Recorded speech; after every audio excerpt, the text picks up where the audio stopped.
are tonight going to finish our summer Bible study in the book of James. So if you got a Bible, open it up to James chapter 5. It's near the end of your Bible. But we've been working our way kind of section by section through the book of James.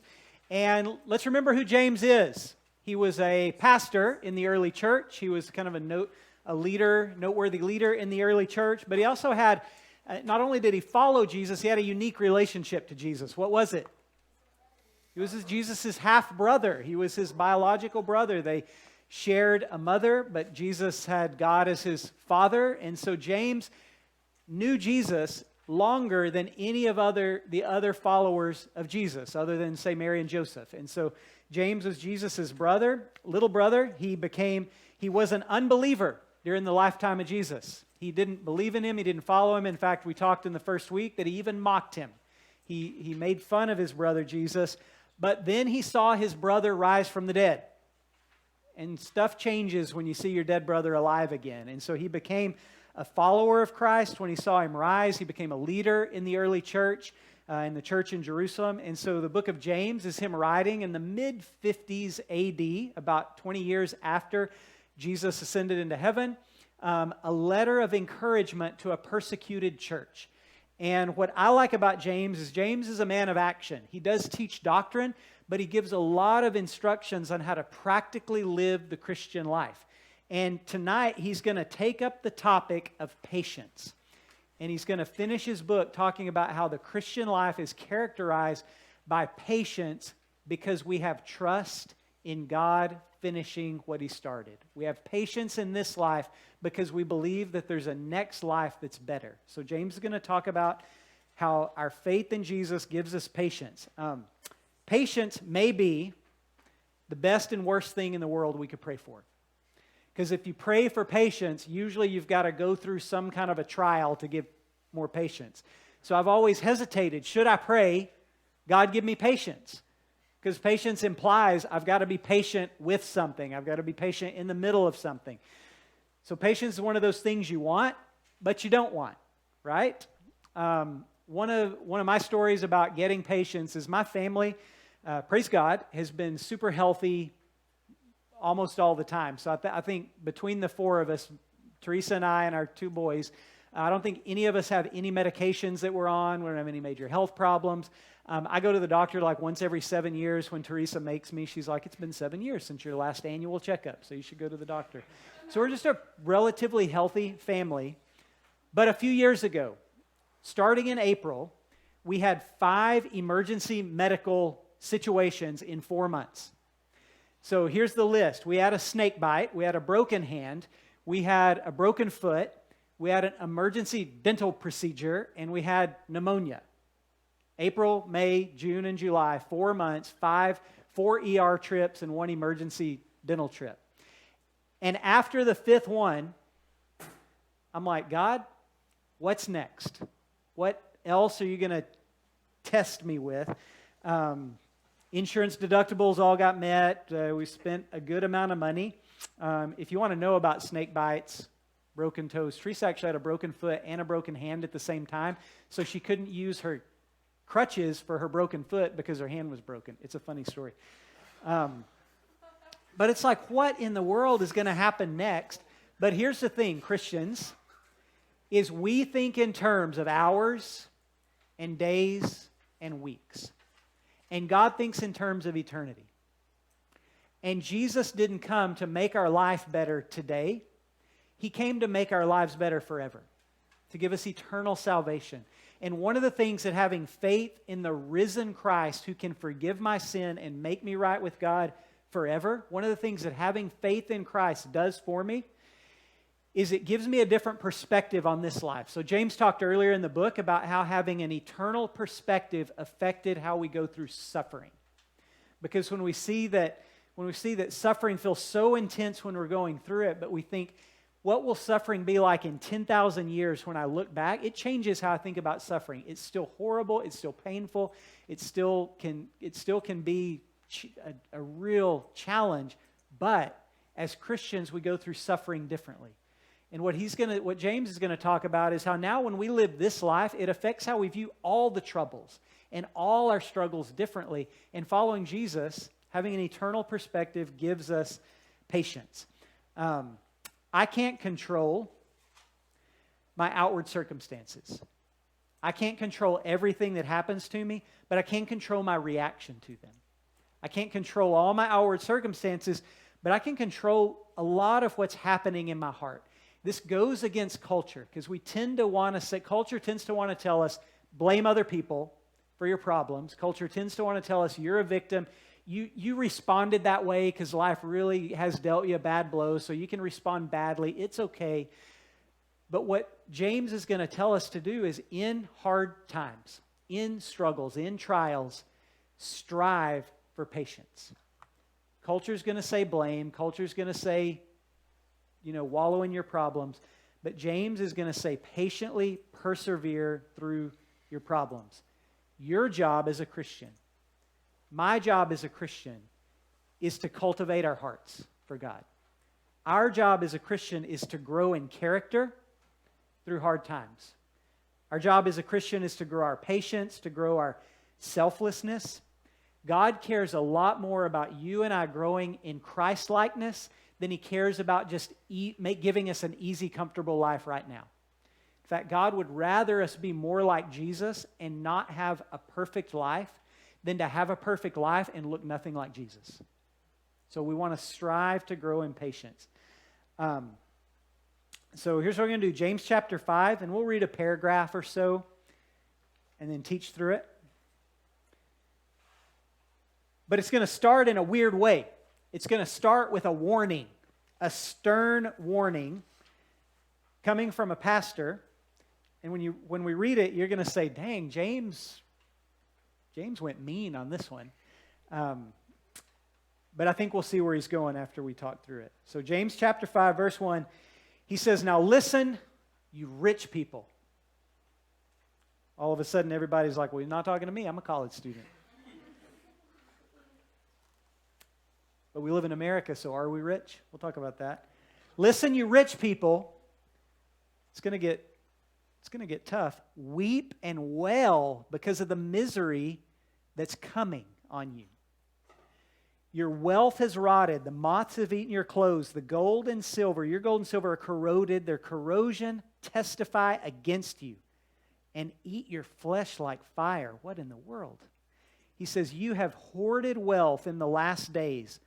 Look, the wages you failed to pay the harvesters, the workers who mowed your fields are crying out against you. The cries of the harvesters have reached the ears of the Lord Almighty. You've lived on earth in luxury and self-indulgence. You've fattened yourselves in the day of slaughter.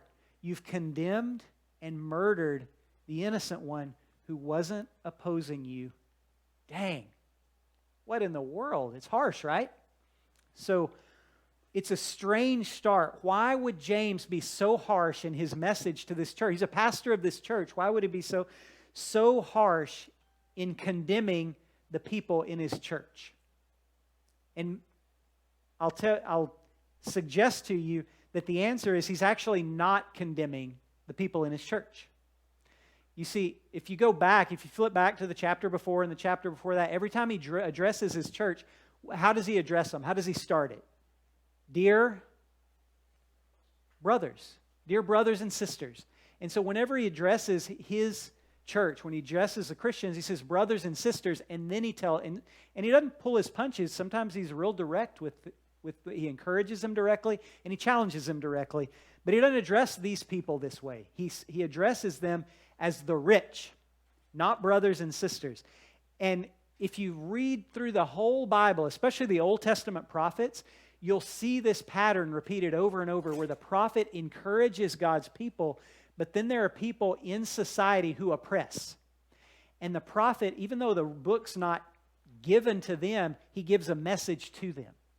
He gives a message to the oppressors and a message to the unrighteous. And so here James is saying, look, we live in a world, and there are some people who are righteously pursuing God, and there are some people who are wicked. And so he gives a stern warning to the rich. And so it's not a warning to the Christians who are rich, but it is a warning for the Christians not to envy the rich. Can it be easy to look at people who have a lot of money? You know, Jeff Bezos just built a rocket and launched himself into space. He's got a lot of money. He's really rich. Is it easy to look at Jeff Bezos and say, if I had $168 billion, that would be awesome? And we can envy the rich, but James would say, don't envy the rich. Envy the Christ, those who are like Christ. So he gives this warning against the oppressors, against the rich, and it's a warning to Christians: don't be envious of people who are rich. And so here's a question I want to throw out there, though. Does being wealthy mean that you're an unrighteous person? Does being wealthy mean that your life necessarily doesn't honor God? Yes or no? Can you be rich and godly? Yes. Kyle's like, I don't have money, so yeah, they're terrible. They're terrible. Does rich mean unrighteous? Were there any righteous people who had money in the Bible? Can you think of any? Huh? Solomon started good, finished bad, but yeah, he was rich and righteous in the beginning. Abraham's a good example of a wealthy man who was the father of faith, a wealthy man. Job is an example of a wealthy man. In the New Testament, Zacchaeus was an example of somebody who had money, started to follow Jesus. Joseph of Arimathea was a wealthy Jewish man who followed Jesus, gave up his wealthy man's tomb for Jesus to be buried in. Lydia was somebody who had a lot of wealth that financially supported the ministry of Jesus. So here's the thing. Rich doesn't mean unrighteous. There are rich people who are righteous, and there are rich people who are unrighteous. There are poor people who are unrighteous, and there are poor people who are righteous. The question isn't rich and poor. The question is righteous or unrighteous. But when you're rich and unrighteous, you have power to hurt people. And that's who the condemnation is against. The warning isn't if you have wealth, the warning isn't don't be wealthy. The warning is the rich think. Here's what wealth can make you think. Wealth can make you think you don't need God. Wealth can make you think you live completely independently of God. Riches can make you think I can do anything I want and there's no consequence. I can break whatever law I want. I can just pay off who I need to pay off. I can get away with whatever I want to get away with. Being rich is a temptation that makes you think I don't need God and I can do whatever I want. And for a Christian soul, that's a poisonous temptation. So don't envy the rich is part of the warning here. Let's look at a couple of lines in it, because it will give us some practical warnings. Verse 2, he says, your wealth has rotted. In that era, people who had a lot of wealth, a lot of times would keep their wealth in grain. They did have money, but they also, a lot of people who had big estates, they would harvest their crops. They would have more than they needed. They'd build huge barns. They'd store the crops. They'd sell it when they wanted money. And he's making this point. You can store up wealth, but it can rot and disappear. He says your clothes, what does he say about their clothes? Verse 2, the moths have eaten your clothes. This maybe, we really don't have problems with moths anymore, but it's like, it used to be a thing where these bugs would eat holes in your clothes while they were in your closet. In this day, the average person had 1 or 2 sets of clothes. So some of y'all think you're poor, but you got like 48 t-shirts and you only wear 6 of them, but your drawer is like packed full of them. But in that day, if you had like 6 shirts, you were wealthy. That was a sign of great wealth to have clothes. And he says, look, you can store up a bunch of clothes, but clothes are going to wear out. They're going to get holes in them. They're going to rot. He says, and this is where it gets weird in verse 3, your gold and silver are corroded. What are gold and silver famous for? They don't corrode. And so something weird is going on here because he says even your gold and silver corrode, because James isn't thinking about what happens in a year. He's not thinking about what happens in 10 years or 100 years. He's saying all this that you put your trust in and think makes you not need God, it's all going away. and maybe your money goes away soon, maybe your clothes even sooner than that, and even this wealth that you've accumulated, at one point it all burns up when Jesus comes back. And so he's pointing to the end. Verse 4, it says, the wages you fail to pay. He talks about how you fail to pay wages. So these rich people would hire people to work in their fields, and what was customary was at the end of the day, you paid the workers their salary at the end of the day. So some of y'all get paid on Friday, some of you get paid every 2 weeks. But in this culture, a daily worker would get paid at the end of the day because he needed that money for his family to eat that day. So he got paid every day. But wealthy people knew they had the upper hand. They knew, I could hire all these people to work in my fields and to harvest my crops. And where else are they going to work? I'm the only show in town. So he just hold their wages back and use it to make himself wealthier. And he would oppress the poor like that. And we tend to say, I ain't nobody's boss. I'm not oppressing anybody. But I do think, and I think it's cool that your generation is more aware that we live in an interconnected world, and there are injustices that happen in other parts of the world, but we buy the products that are made in that part of the world, and we buy them here. And so we ought to, as Christians, be conscious of of what's happening in other parts of the world. I don't know if you saw, there's a group of people in Western China called the Uyghurs. Have y'all seen this? So this is kind of northwestern China, and this is a part of China where the indigenous people are not Chinese, they're a Muslim people, but the Chinese government wants them to be more Chinese. And so they've started to try to eliminate the Muslim faith from this group of people. And so they've created what we would call concentration camps, forced labor camps, where they move people into these camps and they force them to do work and they re-educate them and won't let them practice their religion. At one point last year, 2 years ago, they thought there were up to 2 million people in these camps.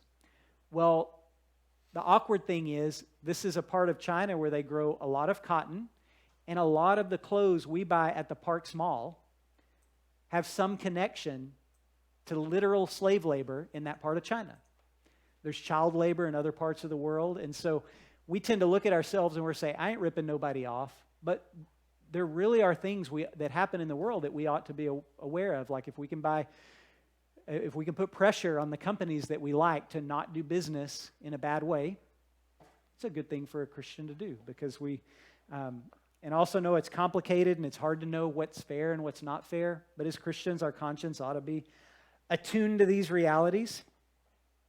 I heard a word this week that I've never heard before, weird countries. Have you ever heard of weird countries? Do you know the acronym? They use it in anthropology. It's Western, educated, industrialized, rich, and democratic.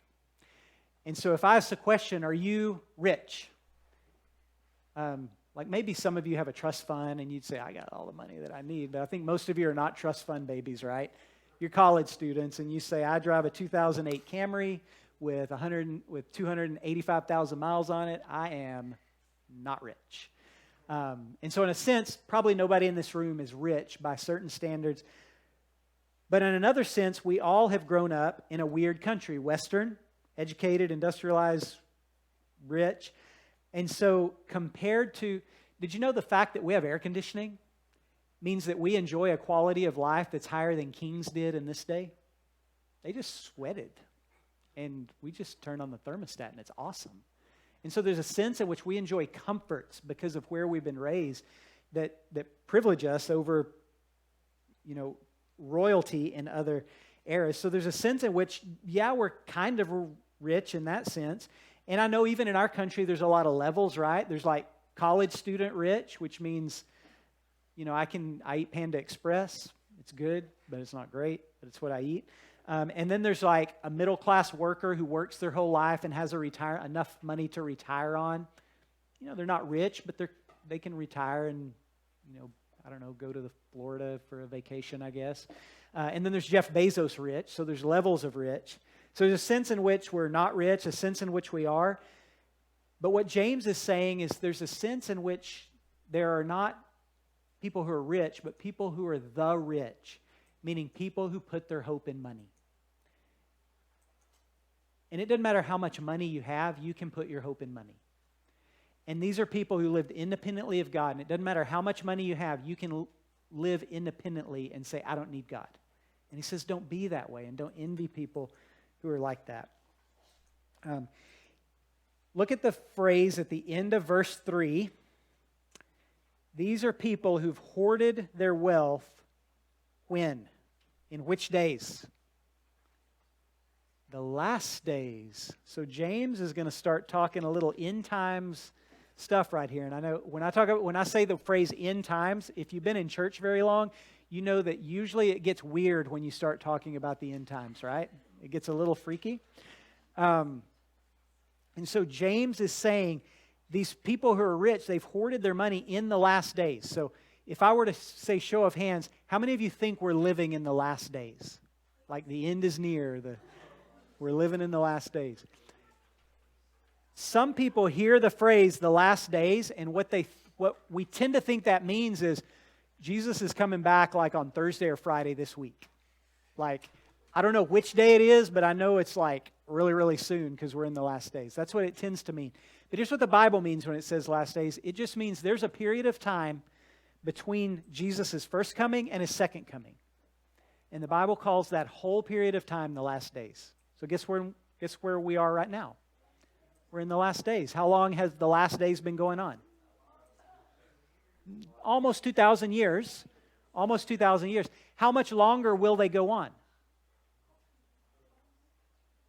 It could be 2 weeks.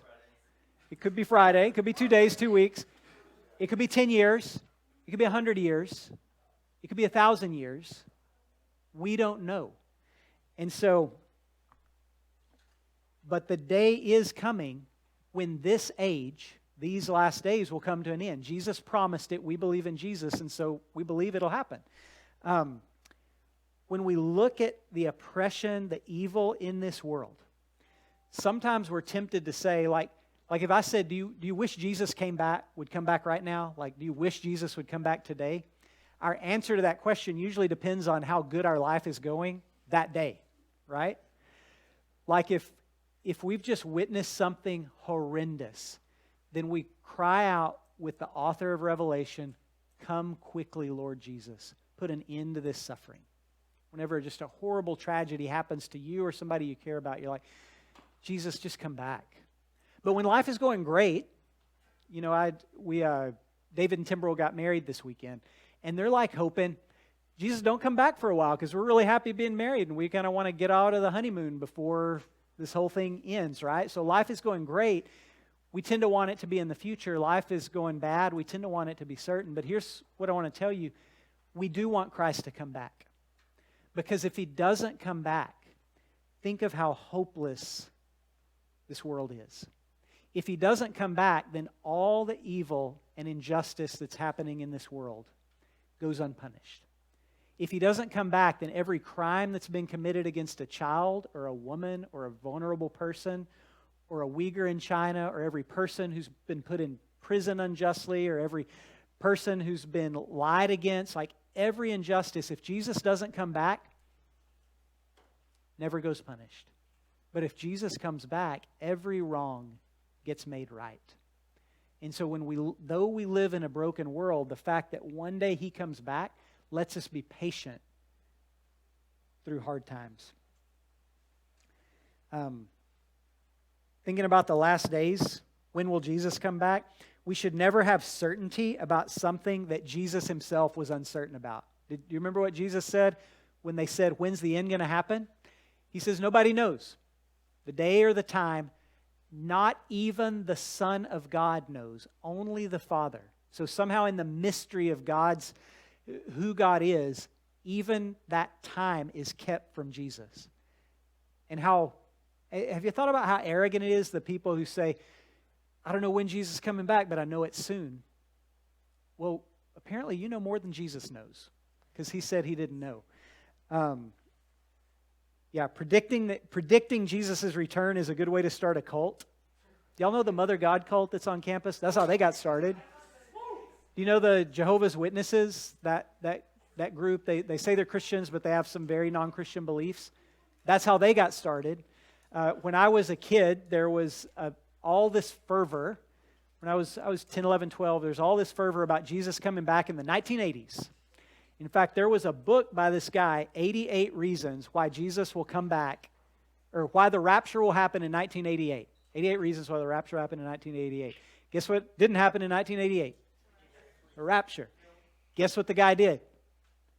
89 reasons. I can't make this stuff up. Why the rapture happened. Then again in 1998, then again in 2004, and he got it wrong every time. So don't be, I guess my point is, don't be that guy. Then I guess it was in the early 2000s, there was a series of books called the Left Behind novels. Do you know those books? They were about the last days.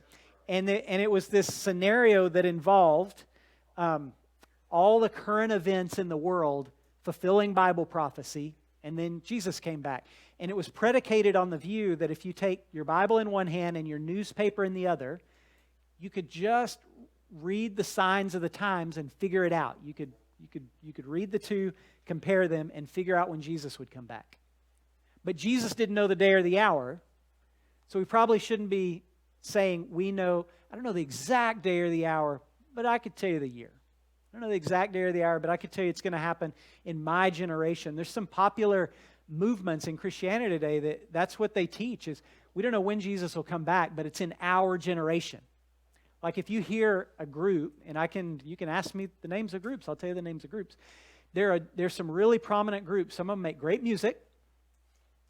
Hint, hint. And their whole stream, so much of their teaching is based on the idea that it's going to happen in our generation. We don't know the exact year, but we know before we're all gone, He comes back. And Jesus said He doesn't know the date or the hour, but these guys say they do. So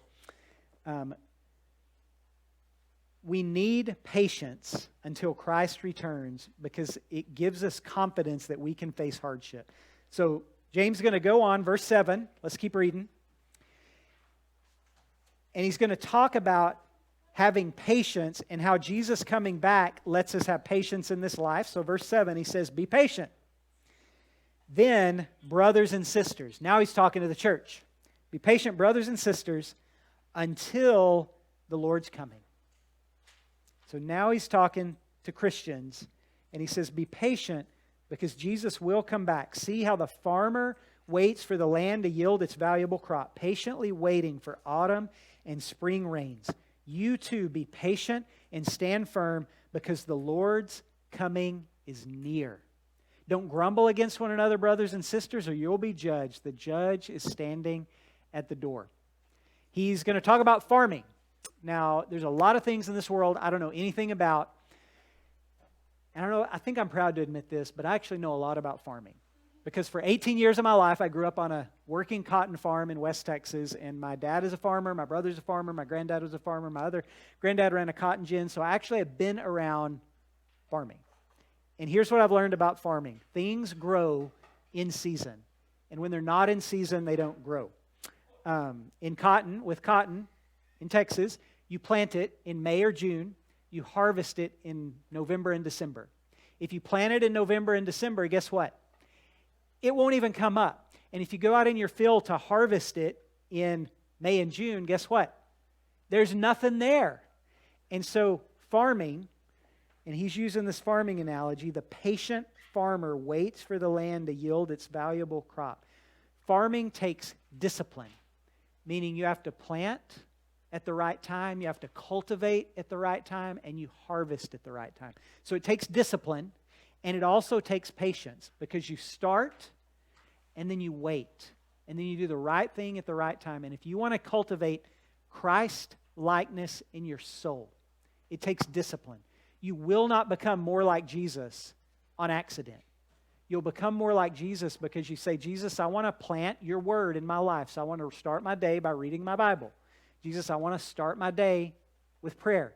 Jesus, I don't want to worry. I want to, when I worry, pray to you and say, God, help me with worry. And so I'm cultivating Christ-likeness. When I have a sin struggle, I want to turn from that sin and ask Jesus to forgive me. So I'm cultivating Christ-likeness. And I'm disciplining myself so I can be more like Jesus. There are seasons where I prune stuff out of my life. There's seasons where I fertilize and I get equipping and I get training.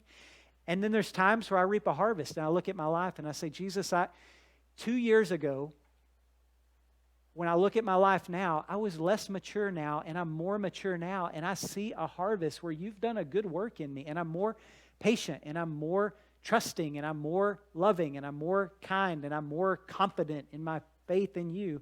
And we see him bear a harvest. He talks about grumbling. You may or may not have noticed, but if you got friends, sometimes your relationship with your friends gets strained. You may or may not have noticed, if you have a family, sometimes your relationship with your family sometimes gets strained. If you got roommates, sometimes we grumble at our roommates and the relationship gets strained. Here's the thing with Christians. You're going to spend eternity in heaven with them. Some of you, for some of your friends, you're like, that'll be awesome. And for some, you're like, oh man, forever with that guy? I don't know if I like that idea. For Christians, we're going to spend eternity together in heaven with each other. And eternity is a really, really long time. And if you go to heaven with a beef with somebody, with a problem with somebody, it's going to get real awkward when you got to see each other face to face and say, I was kind of rude to you, and I complained about you a lot, and now here we are in glory together. Teresa and I in our marriage, one of the things we talked about while we were still dating is that I said my philosophy is divorce is not an option. I'd rather be in an unhappy marriage than be divorced. So to me, God is a covenant. It's a lifelong covenant. And so divorce never enters my vocabulary. And she said, I'm on the same page. Divorce is not an option once we're married. Marriage is a covenant for life. No matter what, we stay married. Saying divorce is never an option changes how you disagree with each other, because you know you're stuck together no matter what. And so if you've got a couple and they see marriage as like a contract, and if one person doesn't uphold their end of the contract, I'll just get out of the contract, and you view marriage that way, it affects how you fight, because you're not willing to fight to work it out, because you know you've got this just-in-case escape clause over here. But if you know that you're stuck together, then you're highly motivated to have a happy marriage. And here's what James is saying. Christians, Jesus is coming back. We're going to heaven together. Y'all are not getting along with each other. Get along with each other, because you're going to spend eternity in heaven together. So quit grumbling. Reconcile relationships. Some of you have a good friend, and it's not right, and you need to work it out. Some of you have a good friend, and you're talking bad about them behind their back. And you can't work it out right now for whatever circumstance, but stop grumbling. Because eternity changes how we view Christian friendships. And it can only happen when we trust that Jesus is going to return.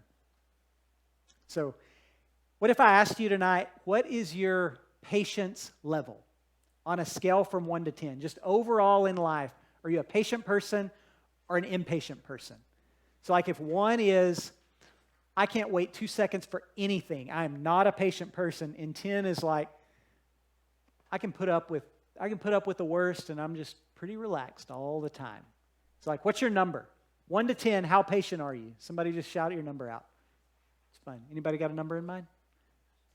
You have 4, okay. It's like in the middle, a little less patient. Somebody else. Did I hear a 2? No. Who would say you're on the top half of, I'm actually a pretty patient person. Yeah. Jacob's like this. I would say Jacob Smith is a very patient person. He's chill in his words. He's a chill guy. Do you have patience?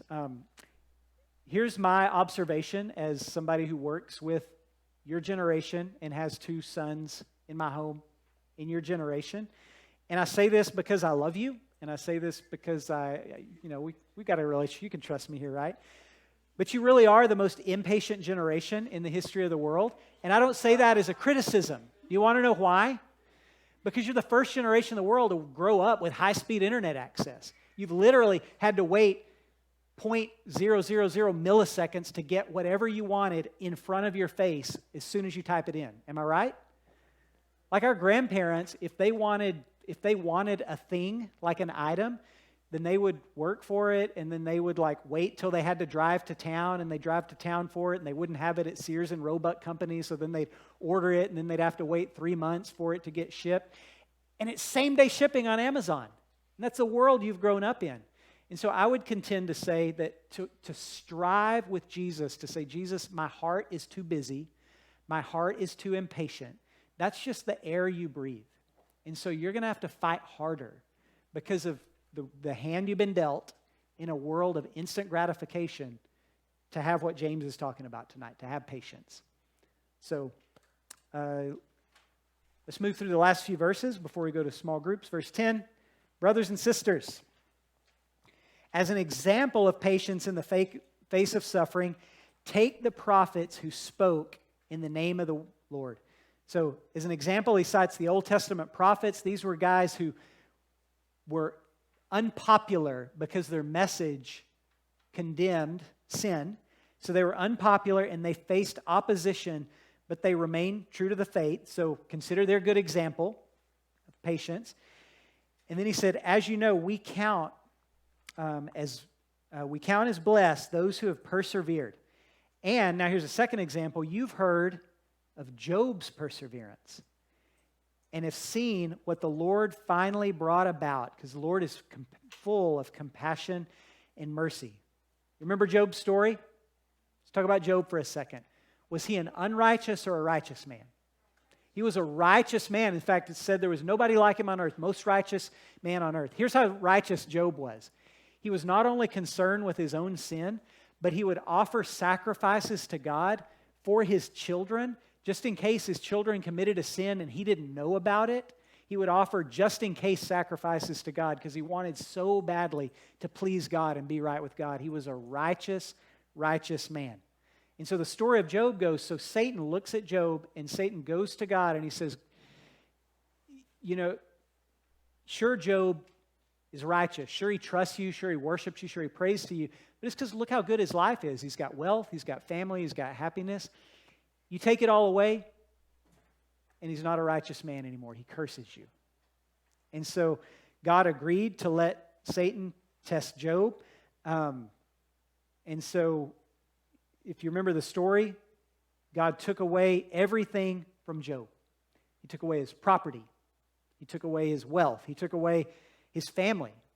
Most of his children died in a catastrophe. He took away his health. He got sores all over his body, and it said he hurt so bad that he would take broken shards of pottery because he itched so bad that he had to use like sharp objects to scratch himself because he itched so bad. So he took away his family, he took away his wealth, he took away his kids, he took away everything except two things: his wife and his 3 friends. And those were the things that he needed taken away because his wife, what did his wife tell him? His wife said, you know what? God's done this to you. You should curse God and then go die. What a wife. She's so nice. And then what did his friends tell him? What did his friends tell him? His friends said, you know what? God wouldn't have done this to you if you hadn't have done something to God. It's your fault that it all got taken away. So that's the only thing Job had left were those guys. And here's what it said as Job persevered through all of it. One time he dared ask God, why did this happen? God sets him straight and says, trust me. Where were you? I'm the creator. I have all wisdom. And so sometimes we tend to idolize Job and say he was some kind of Old Testament superhero. But here's what I think Job is. I think Job was an ordinary man who loved God. And his faith got put to the test, and he passed the test. So we should not idolize Job, but we should try to emulate Job's patience. Through all the horrors that he faced, he trusted God and he had patience. But I think here's the big idea. We only get patience if we have perseverance. Sometimes we want to be like Christ. Sometimes we want to grow spiritually, but we're not willing to persevere. Sometimes we quit trusting God. We turn our back on God. We turn to sin instead of turning to Jesus too quickly. But it takes perseverance to grow our patience. People quit God People leave the faith. Sometimes married people quit marriages, and they could have this sweet perseverance in marriage. Sometimes people quit school, but there's a real satisfaction in just pressing through school even when it's hard, and when you finish, you've learned perseverance. You've learned more patience. So I want to beg you, don't quit on Jesus. Don't quit on faith. Persevere. He's going to wrap up with 2 examples of patient living. So these are the two practical takeaways. One is patient people are truthful. Verse 12, above all, brothers and sisters, don't swear an oath by heaven or on earth or by anything else. All you need to say is a simple yes or no. Otherwise, you're condemned. Patient people are truthful. What James isn't doing is condemning oath-taking. There are examples of godly people taking oaths in the Bible, making promises, swearing in court or whatever. Paul took oaths, for instance. But people should be able to look at you and trust your word. People should be able to look at you and trust that when you say yes, it means yes. Don't lie to get ahead. Don't lie to impress people. Don't cheat on tests or otherwise, even if it costs you. Trusting God means we're truthful. And then his last application, patient people trust fellow believers. Patient people support fellow believers. So verse 13, if any one of you is in trouble, let him pray. If anyone is happy, let him sing songs of praise. If anybody's sick, let him call the elders of the church to pray over them and anoint them with oil in the name of the Lord. And the prayer offered in faith will make the sick person well, and the Lord will raise them up. If they've sinned, they'll be forgiven. Therefore, confess your sins to each other, pray for each other, so you may be healed. The prayer of a righteous person is powerful and effective. Without unpacking all of this, here's what it means. Christians trust each other. Christians support each other. Christians build one another up. Patient, persevering people support each other. Sometimes I see people go through hell and they never tell a brother or sister. Some of you struggle with a sin. Some of you struggle with a family burden. Some of you struggle with a mental health issue. And you don't let even God's people who God's put in your life as a support to you, you don't ask them for help. But James says, if you're in trouble, pray. If you're happy, tell people. Sometimes we're too slow to celebrate God's good work. So something good happens to us and we casually mention it. Christians should be the first people to do real biblical accountability with each other. Where we say, look, I've had this awesome thing happen and I want to tell you so we can celebrate together. Or I've had this awful thing happen to me and I need prayer. Or I'm stuck in a rut and I need help. Because the church, your brothers and sisters, are God's provision for you. If you're sick, you should ask for prayer. If you're hurting, you should ask for comfort. If you're in trouble, you should ask God's people to come around you and support you. Because it works. So I think I'm going to wrap up there. On your handouts at the bottom, there are 4 questions for discussion. So get in groups of 3 or 4 people and cover those 4 questions. Take no more than about 15 minutes. We don't want to spend too long. And then we'll have ice cream after that. So I'm going to close us in prayer. Guys, this life is short, but Jesus' promises are true. You really can depend on him one day to make right all that's wrong. And that changes how we face trouble in this life. So let's aim to become patient, persevering people. Let's pray.